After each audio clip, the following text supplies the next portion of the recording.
Analisis resiko K3 pada proses pengembangan produk minuman dengan menggunakan metode HIRAK di Divisi R&D PT CBA.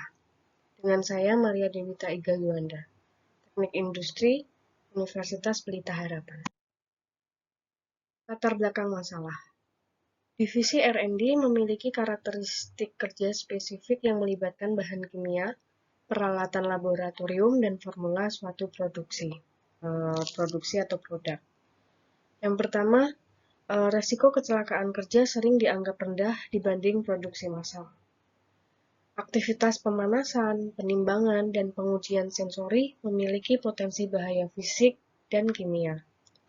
Serta faktor manusia, entah kelelahan atau tekanan waktu, yang meningkatkan kemungkinan human error. Pokok permasalahan.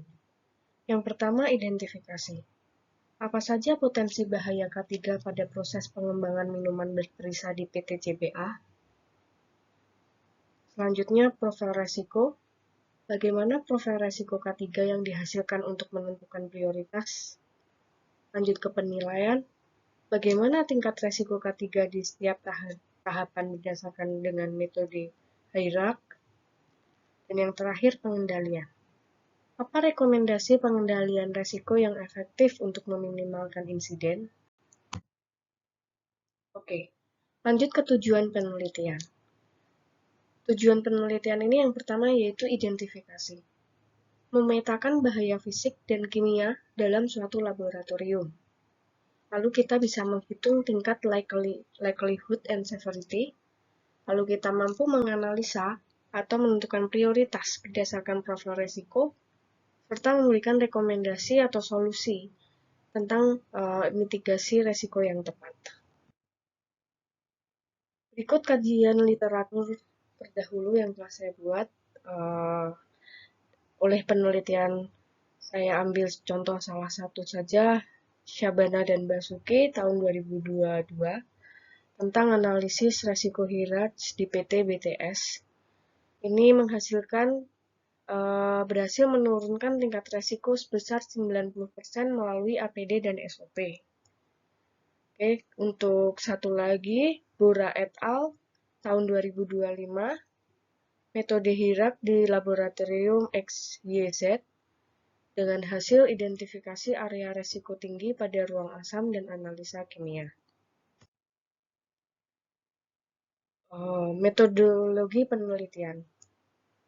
Yang saya lakukan yang pertama yaitu studi pendahuluan, lalu lanjut mengidentifikasikan suatu masalah, lalu mengolahnya dengan studi literatur, dan mengumpulkan data, lanjut pengolahan data berdasarkan metode yang telah saya ambil yaitu HIRAK, dan yang terakhir analisis dan saran. Menggunakan pendekatan sistematis untuk menciptakan lingkungan kerja yang aman dan berkelanjutan. Teknik pengumpulan data. Yang pertama data primer, yaitu dengan cara observasi atau peninjauan langsung proses penimbangan, pencampuran, dan pemanasan. Selanjutnya wawancara.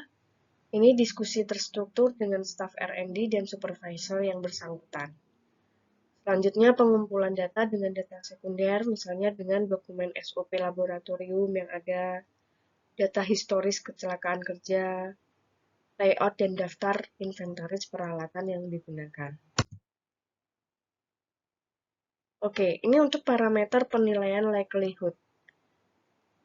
Menunjukkan tingkat kemungkinan terjadi suatu bahaya berdasarkan frekuensi paparan, saya ambil dari nomor 1 sampai nomor 5.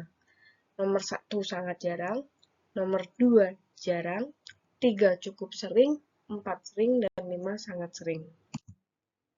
Sedangkan untuk parameter penilaian severity, dengan skor 1, 2, 3, 4, 5, kriteria dampak atau keparahan, untuk 1 yaitu cedera ringan tanpa perawatan medis, 2 cedera ringan dengan perawatan medis profesional, 3 cedera sedang atau memerlukan tindakan medis lanjut, 4 cedera berat atau cacat permanen atau kehilangan fungsi tubuh, dan yang nomor 5 itu yang paling fatal, yang sampai menyebabkan kematian.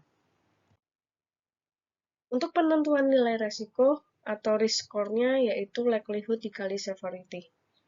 Nilai resiko didapatkan dari perkalian skor likelihood dan severity dengan hasil low, medium, high, atau extreme.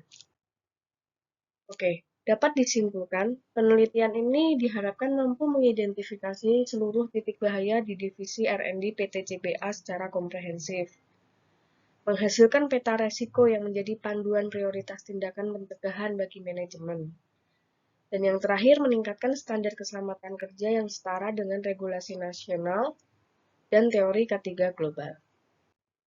Terima kasih.